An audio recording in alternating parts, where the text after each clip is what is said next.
Good evening, students and parents, and welcome to another chapter reading of The World According to Humphrey by Betty G. Burney. Chapter 5. Plans are hatched. When Mr. Morales went into the kitchen to get a glass of water, I carefully opened the lock that does not lock and slipped out of my cage. I leaped over the chair, then scampered down to the floor and hid in the corner behind the long curtains. Mr. Morales returned and sat down again. The children were still thumping and bumping and were now screaming and screeching as well. "Say, Humphrey, maybe you need some water too," he said, and leaned toward my cage. Mr. Morales gasped when he saw it was empty. "Humphrey, where did you go? Oh, I should have known you'd escape. I'd run away from those kids if I could too. But do me a favor, Humphrey. Please come out." In a panic, he darted around the room. "The kids in room 26 will hate me if I lose you," he said. I felt sorry for Mr. Morales, so I scratched around a little. "There you are," he said, bending down to look at me. "Now let's get you back in your cage." Not quite yet, I thought. He reached down to pick me up, and I scampered forward, just a few inches past his hands. "Don't do this to me, Humphrey," he said. "Cooperate." But I didn't do anything to him. I was doing something for him. "Work with me," he said, but this time to himself. Maybe, "Hey, that's it." He looked down at me. "With your help, Humphrey." Mr. Morales really swung into action then. He raced upstairs. The thumping and bumping stopped. When he raced back downstairs, Willie and Brenda were with him. "Close all the doors, Willie," he said. "But, Dad," Willie whined. "Close them," his father repeated firmly. "Now." Willie closed all the doors. "You two scared poor Humphrey with your screaming and poking and thumping. We may never see him again," he told them. Brenda burst into tears. "Humphrey's dead," she sobbed. "No, Humphrey's too smart for that," Mr. Morales told her. "But he will run away if you two aren't nice to him." Right. You have to be pretty smart to be a principal. Now, do you want to help me get Humphrey back?" "Yes," the children shouted. Mr. Morales explained the plan. He said the only way they'd get me back in my cage was if they worked together. And they could only work together if they listened to him. Really listened. They were listening now, and they kept listening, because he told them the most important thing they could do was to be quiet. So they were quiet. "I'm pretty sure he's still in the room.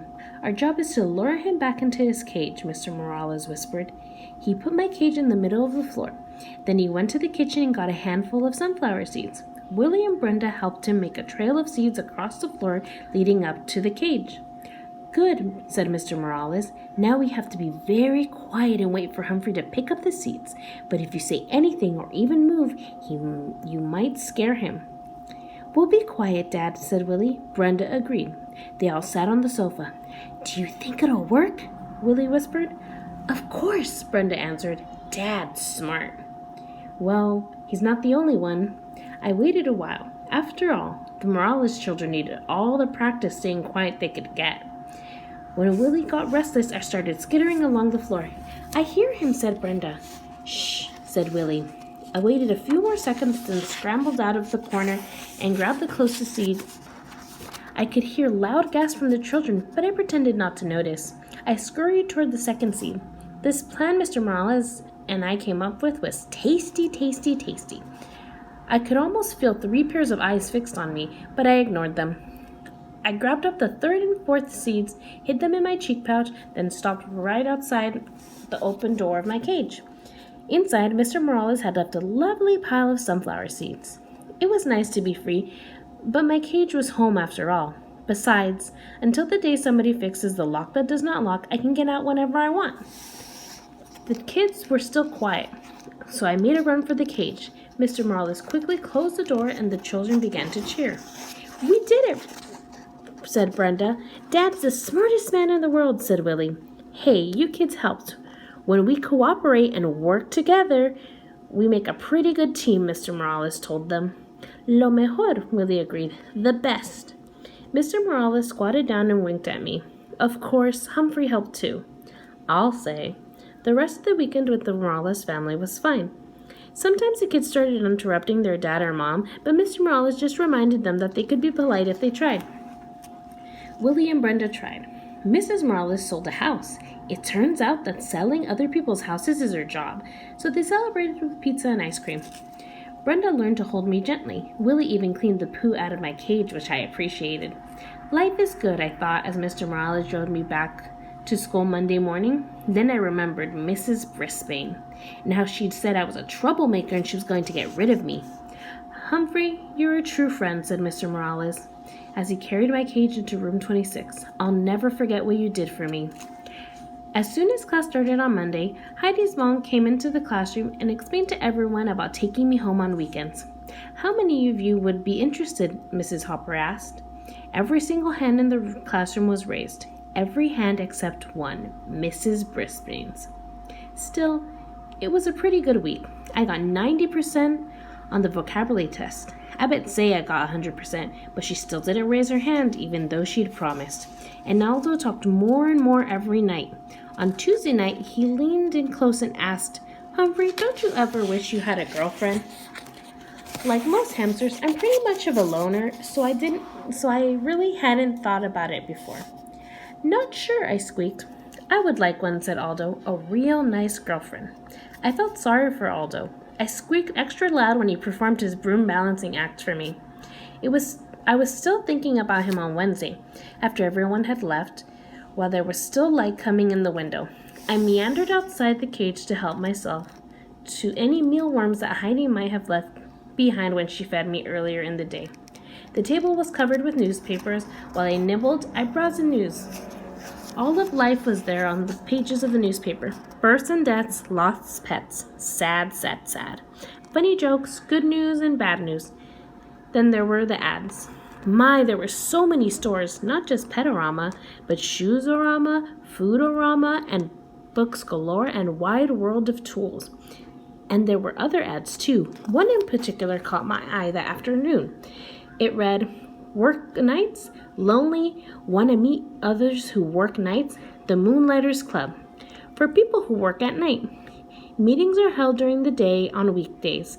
Hikes and outings to restaurants, parks, plays, movies, and much more. There was a name and phone number at the end. I could hardly believe it. This was exactly what Aldo needed. I could already see him smiling and happy going to parks and plays with the Moonlighters Club and having a girlfriend. But how could I get Aldo to read this ad? He'd probably throw it away. Still, if I cut it out and left it in a place where he couldn't miss it, well, maybe. Hamsters can't do scissors, but we have nifty teeth. It took me a while to nibble the whole ad out neatly, but I did a pretty good job. Then I stood the clipping up against my cage. Aldo couldn't help but see it if he looked at me, which he always did. That evening, I was more anxious than usual for Aldo to arrive. When he turned on the lights, I squeaked, "Hello," right away. "Greetings to you, my little friend," said Aldo as he pushed his cart into the room. "You sound like you have something on your mind." "You bet," I tried to tell him. He ambled over to my cage and leaned down to look in. "What's happening, Humphrey?" he asked. I saw his eyes light on the scrap of newspaper. "Hey, I can hardly see you." He reached out and pushed the clipping aside. "Read it," I squeaked right now. Of course he didn't understand. He didn't even look at what the ad said. He just set it down next to the cage and leaned in closer. I was squeaking a blue streak. "Look at it now." "Calm down, Humphrey. I've got a treat for you," said Aldo. He reached into his pocket and pulled out a tiny bit of carrot. Your pal Aldo would never forget you.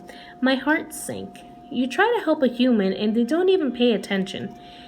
But as you know, I don't give up easily. I squeaked happily while he balanced his broom on one finger as usual. But my mind was on the Moonlighters Club and how to get Aldo there. After he left, I scrambled out of my cage, picked up the newspaper clipping, tucked it inside my notebook. Then I hid the notebook behind my mirror. If I didn't, somebody mean, like Mrs. Brisbane, might throw it away. I was still wondering what to do with it the next day when Mrs. Brisbane rolled in a cart with a big machine on it. "This is the overhead projector," she told the class. "I'm going to use it for some map work." When Mrs. Brisbane turned the machine on, a bright light was projected onto the wall. Then she placed a paper map on the glass, and suddenly that map showed up really big on the wall. She could write on it, draw on it, and you could see everything she wrote. A machine like this could come in handy, I thought. So when Mrs. Brisbane turned off the machine and sent the classmates off to lunch, I thought about the machine. When AJ cleaned my cage and changed my water and bedding, I thought about the machine.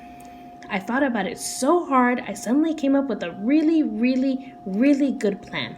But it would be difficult to carry out and dangerous as well. Tip 5. If a hamster manages to escape his cage, you can sometimes lure him back in with a trail of sunflower seeds. Guide to the Care and Feeding of Hamsters, Dr. Harvey H. Hammer. So, that was definitely a great chapter. Did you like it as much as I did? Now, I want you to think very hard about something. How did Willie and Brenda get Humphrey back in his cage? How would you get someone to do something you wanted? Parents, how do you get your children to do things you ask them to do or want them to do? And kids, how do you get your friends to do things you want them to do? Well, it's been a great night, guys.